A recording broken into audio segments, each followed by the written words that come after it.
So this is from Pro Football Focus, PFF.com. Predicting the biggest surprises in the 2024 NFL Draft.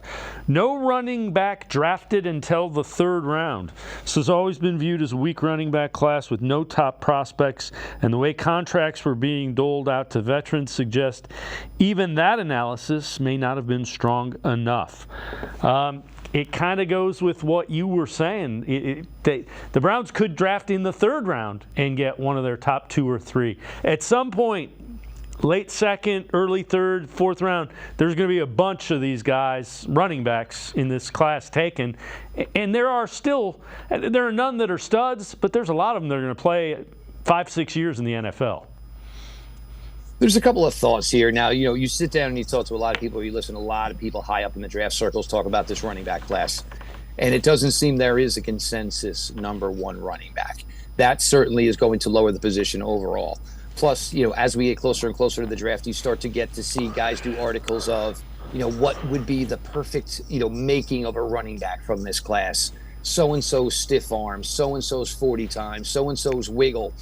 So it just shows you the diversity and the feeling that maybe everyone believes that there's some guys that truly aren't just full-time backs. The days of full-time backs, I'm not saying it's numbered, but it is rarefied air that you can just say this is a guy, you pencil him in, 300 carries, he can catch 60 passes. First off, teams don't want to get that heavily invested into a running back in a situation like that, because the problem is if you lose them, then you're in some serious trouble because you did not develop any other guys. You didn't give anybody else, reps to keep them fresh, kept reps to keep them, focused as to what every responsibility they may have within your offensive system. So it could go that way. I think this running back class is a little bit better than people are giving it credit for.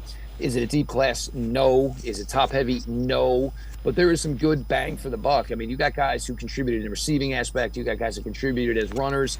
There's guys who, even running back by committee is even a thing in college now. So some of these guys, the stats are deflated, and you can't necessarily hold that against them. You can only do what you do with the amount of times you have the ball in your hands. You can't call your own plays. And, when you're promising, blue chip, high school seniors that if you come to my school, you're going to get to play, it does hurt some of the draft stock of the guys currently in the room.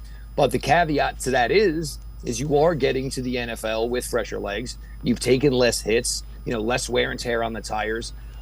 So it's just, it's an ebb and flow, but overall, I don't think, running back is something that any NFL team truly wants to maybe even be drafting top 10, let alone round 1. There are special circumstances, a player like Bijan Robinson, of course.